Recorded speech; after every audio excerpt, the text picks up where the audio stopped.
স্বৈরাচারের দিন শেষ, গড়ব নতুন বাংলাদেশ। কিন্তু একটা সময় আমরা লক্ষ্য করেছি যে এই স্বাধীনতা দিবসে শুধু একটা শ্রেণীর মানুষ নিজেদেরকে মনে করতো যে আমরা স্বাধীনতা অর্জন করেছি, আমরাই এই স্বাধীনতার স্টেক হোল্ডার। আমরা আসলে চাই বিজয় দিবসটা বিজয়ের মতো হোক, সবাই উল্লাসের হাসি হাসুক। 16 বছর ধরে যে স্বৈরাচার শাসন চলে আসছে, তারাই শুধু বিজয় দিবস আসলে তাদের কীর্তি, তারা সব ক্রেডিট তাদের মধ্যে নিত।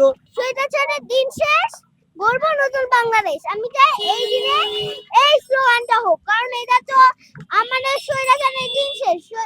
স্বৈরাচারের তো লজ্জা হওয়া উচিত, কারণ এখন যে স্বৈরাচারের লজ্জা আগে হয়নি, এখনো হচ্ছে না। কারণ এটা একটা ক্লু আছে আমার কাছে, সেটা হলো যখন ওর জামা কাপড় আকাশে বাতাসে উঠছিল, তখনই তো ওর লজ্জায় মুখ নামার উচিত ছিল, কেন সে মুখ নামায়নি? এই জন্য আমি এখনো বলছি, আগেও লজ্জা শরম বলতে কিছু ছিল না, এবারেও লজ্জা শরম বলতে কিছু নেই, আর ভবিষ্যতেও থাকবে না। হিংসা, বিদ্বেষ, লোভ, মিথ্যা মিথ্যা মিথ্যা কথা বলা, দুর্নীতি মুক্ত একটি নতুন বাংলাদেশ চাই। আজকের এই বিজয় দিবস, ৫৩তম বিজয় দিবস একটু ব্যতিক্রম মনে হচ্ছে আমার। তার কারণ যে আজকের যে উপস্থিতি, এটা আমি গত ২০ বছর বা ৩০ বছর আমি যেভাবে দেখেছি আর কি ছোটবেলা থেকে, তার থেকে বেশ ব্যতিক্রম লক্ষ্য করতেছি। তার একটাই কারণ হলো যে বিগত সময়গুলোতে এদেশের মানুষ মানে ফ্যাসিবাদের দুঃশাসনে অতিষ্ঠ হয়ে মানে স্বাধীনতা কি জিনিস ভুলতে বসেছিল। আমার কাছে মনে হয় যে আজকের যে উপস্থিতি, যে সর্বশ্রেণীর সব ধরনের মানুষের উপস্থিতি, এটা প্রমাণ করে যে এ স্বাধীনতা আসলে 16 কোটি মানুষের স্বাধীনতা। কিন্তু একটা সময় আমরা লক্ষ্য করেছি যে এই স্বাধীনতা দিবসে শুধু একটা শ্রেণীর মানুষ নিজেদেরকে মনে করতো যে আমরা স্বাধীনতা অর্জন করেছি, আমরাই এই স্বাধীনতার স্টেক হোল্ডার। বাট তারা এই স্বাধীনতা যে 16 কোটি মানুষের হতে পারে, এটা তারা মানে বাংলাদেশের জাতীয় মানুষকে বুঝতে দেয়নি। কিন্তু আজকে আমি মনে করতেছি যে আজকের এই ব্যাপক উপস্থিতি এবং সারা ঢাকা শহরের প্রত্যেকটা স্পটে মানুষজন যেভাবে নেমে এসেছে, আমার কাছে মনে হয় যে এই স্বাধীনতা যে 16 কোটি মানুষের, এটা প্রমাণিত হয়ে যাচ্ছে। গেল বছরের বিজয় দিবসের থেকে এই বছরের বিজয় দিবসটা একটু ভিন্ন রকম আমার কাছে মনে হচ্ছে। কারণ মনে হচ্ছে যে চারিদিকে একটু থমথমে ভাব, মনে হচ্ছে কোথাও একটা গ্যাপ, কোথাও একটু ভীতি। কিন্তু আমরা আসলে চাই বিজয় দিবসটা বিজয়ের মতো হোক, সবাই উল্লাসের হাসি হাসুক। এবং আমরা চাই আগামীর বাংলাদেশ হবে বিজয়ের বাংলাদেশ। সেটা হবে অর্থনৈতিক বিজয়, হবে রাজনৈতিক বিজয়, হবে মানুষের বেঁচে থাকার একটা উন্মাদনার বিজয়। সুতরাং আমরা এরকম একটা বাংলাদেশ দেখতে চাই। আমরা আসলে থমথমে পরিবেশ চাই না, বিজয়ের উল্লাস চাই।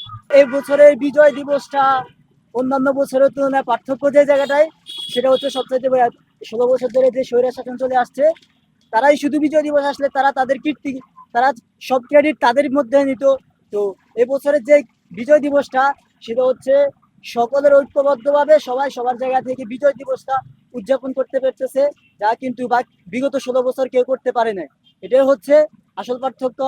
আর এটার মূল কারণ হচ্ছে, সবাই জানে যে ছাত্র গণ অভ্যুত্থানের মাধ্যমে যে বাংলাদেশ দ্বিতীয়বারের মতো স্বাধীন হয়েছে, এই স্বাধীনের পরে সবাই মৌলিক অধিকার ফিরে পাওয়ার জন্য সবাই এভাবে বিজয় দিবসটা পালন করতে পারতেছে।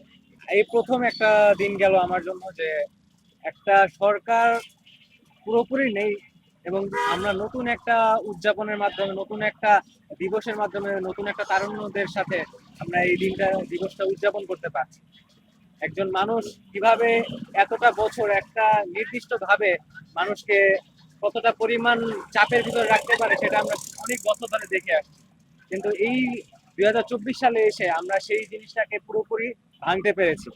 এবং আজকে 16 ডিসেম্বরের যে দিনটা, আমরা প্রতি বছরই শুনতে পারি যে যখনই 15 ডিসেম্বরের রাত আসবে, আমরা শুনতে পারবো যে যদি রাত পোহালেই শোনা যেত বঙ্গবন্ধু মরে নাই। এই কথাটা কিন্তু শুধুমাত্র 15 আগস্টের জন্য এই গানটা তৈরি হয়েছিল, কিন্তু প্রত্যেকটা দিবসেই আমরা এই গানটা শুনতে পেতাম। আমার এটা খুশির বলতে পারবো নাকি কতটুকু, অন্তত আমার গতকাল রাতে এটা শুনতে হয়নি। এটা একটা ভালো দিক, ভালো একটা গান, কিন্তু সেটাকে এতটা পরিমাণ এক্সপ্লয়েট করা হয়েছে যে এখন ওইটাকে আর আমার কানের মধ্যে শুনতে মজা লাগে না। আমি মনে করি যে আজকে যেই দিনটা গেল, এরকম ভাবেই যাতে প্রত্যেকটা সমাজ, তরুণদের থেকে শুরু করে যতটুকু মানুষ আছে, ছোট বাচ্চাদের থেকে শুরু করে বৃদ্ধ পর্যন্ত যত মানুষ আছে, সবাই যাতে একটা সুস্থ সমৃদ্ধ বাংলাদেশের মধ্যে জীবনযাপন করতে পারে, এটাই আমার কামনা। সবাই যাতে একটা ভালো পরিবেশ পায় থাকার জন্য, কোনো ধরনের সমস্যা যাতে তাদের সৃষ্টি না হয়, কোনো ধর্মীয় মতভেদ যাতে তৈরি না হয়, কোনো রাজনৈতিক মতভেদ যাতে তৈরি না হয়, একটা ভালো দেশ আমরা চাই।